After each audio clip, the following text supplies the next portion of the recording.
Masses in the eye can cause glaucoma, either tumors or cysts, and we'll go through the mechanisms here.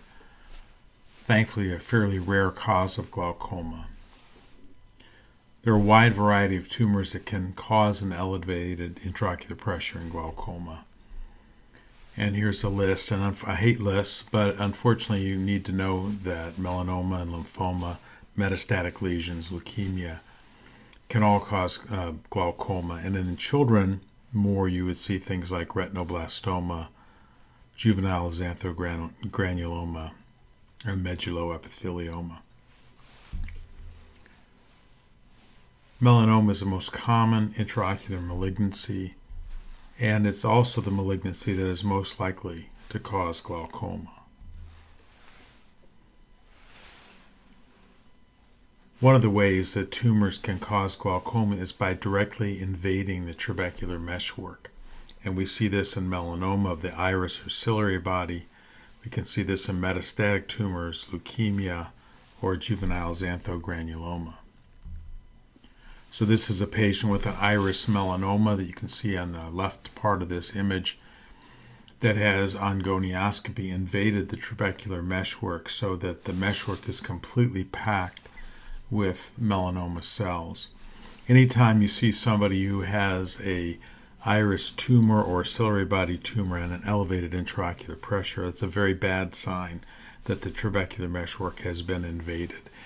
And when you think about the meshwork, it's almost like a lattice where the cells, once they get in there, have a very easy access to grow around and fill the meshwork in a ring like what we see here on the right-hand side. So this eye looks normal until the patient looks down. You can see all of this pigment on the episclera and sclera. The eye had a very high intraocular pressure, and on gonioscopy, the trabecular meshwork is completely packed with melanoma cells. And unfortunately, really the only option for this eye was enucleation.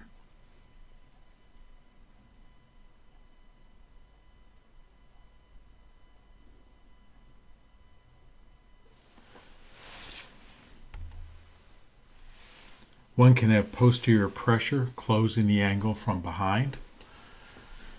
This can happen with a very large melanoma of the ciliary body or the choroid, or from a retinoblastoma. This is a young patient with a ciliary body melanoma that has broken through into the anterior chamber.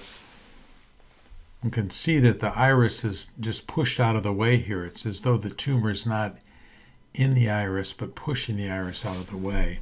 And on ultrasound on the right-hand side, you can see that this is a very large mass, 11.27 millimeters in its largest dimension. And on histopathology, you can see that it's distorted the lens here, and it has actually completely obliterated the iridocorneal angle. The iris is enmeshed in this tumor here. One can also have pigment that's released from the tumor, and cells and debris from a necrotic tumor can clog the trabecular meshwork. That can happen with a melanoma of the ciliary body or choroid, in which case it's called melanomolytic glaucoma. One can have pigment-laden macrophages that clog the trabecular meshwork. Retinoblastoma can also shed tumor cells and necrotic debris and cause an open-angle form of glaucoma.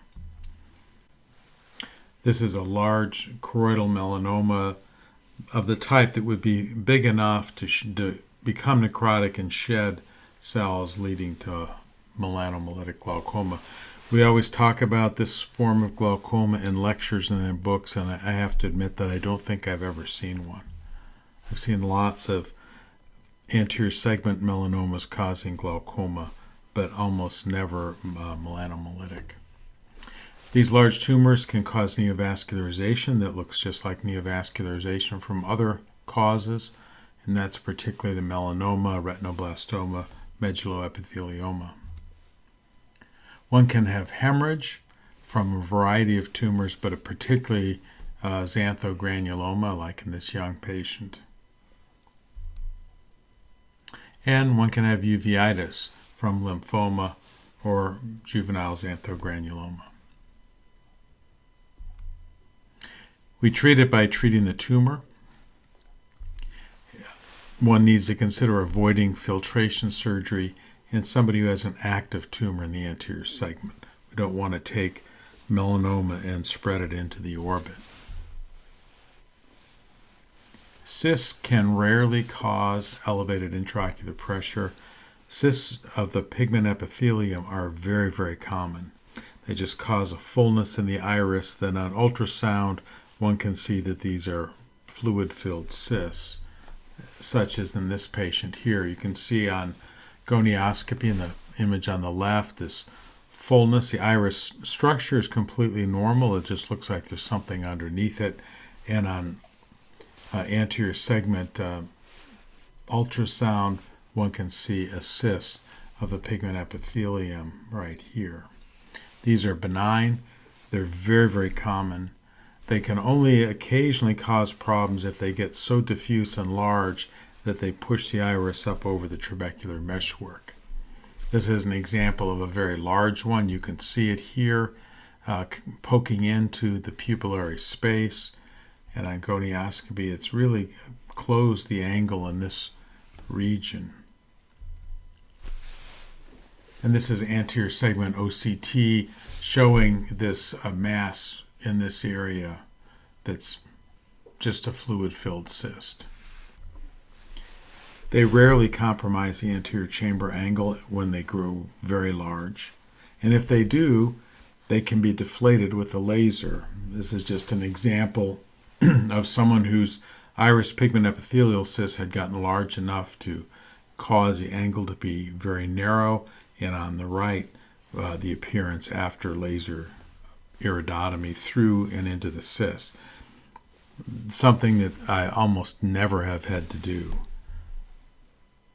Differentiate this from epithelial inclusion cysts like we see here. This is a patient who had had an express shunt trabeculectomy done and developed this very large epithelial inclusion cyst, one would presume from the paracentesis. These are typically clear. You can see if we put a slit beam on it, we can see both the front and the back of the slit beam. In this particular cyst, you can see debris within the cyst. It's very important not to rupture these epithelial inclusion cysts because that can release epithelium into the anterior chamber and lead to epithelial downgrowth. So, melanoma is the most common intraocular tumor. It is also the tumor that's most likely to lead to elevated intraocular pressure. Do not filter an eye with an active intraocular malignancy and treat the underlying tumor. Cysts of the pigment epithelium are very common and very rarely can compromise the iridocorneal angle. They can be ruptured with a laser, but do not rupture epithelial inclusion cysts. These need to be surgically drained or killed with absolute alcohol or some other way managed so that they don't release epithelium into the eye. So you won't see a lot of people who have glaucoma from tumors. When you do, you really need to work with people who have a lot of experience with intraocular malignancies.